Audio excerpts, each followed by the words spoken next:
സംസ്ഥാനത്ത് സൂര്യാഘാതമേറ്റൊരു മരണം കൂടി. തിരുവനന്തപുരത്ത് ചികിത്സയിലിരുന്ന 40 വയസ്സുകാരനാണ് മരിച്ചത്. പാലക്കാട് പെരുവമ്പിൽ 12 വയസ്സുകാരന് സൂര്യാതപമേറ്റു. ഇടുക്കിയും വയനാടും ഒഴികെയുള്ള 12 ജില്ലകളിൽ യെല്ലോ അലർട്ട് തുടരുകയാണ്. ചൂടിന് ആശ്വാസമായി ശക്തമായ വേനൽ മഴയ്ക്ക് സാധ്യതയുണ്ട് എന്നാണ് കാലാവസ്ഥാ വകുപ്പിന്റെ മുന്നറിയിപ്പ്.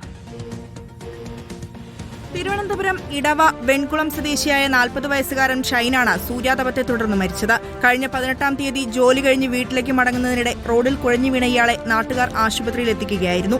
സൂര്യാതപമേറ്റുവെന്ന് വ്യക്തമായതോടെ തുടർ ചികിത്സകൾക്കായി തിരുവനന്തപുരം മെഡിക്കൽ കോളേജിലേക്ക് മാറ്റി. എന്നാൽ ചികിത്സയിലിരിക്കെ ഇന്ന് പുലർച്ചെ മരിച്ചു.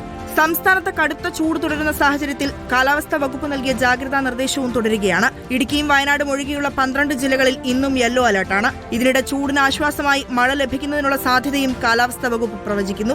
മറ്റന്നാൾ മുതൽ ശക്തമായ വേനൽ മഴയ്ക്ക് സാധ്യതയുണ്ടെന്നാണ് മുന്നറിയിപ്പ്. റിപ്പോർട്ടർ, തിരുവനന്തപുരം.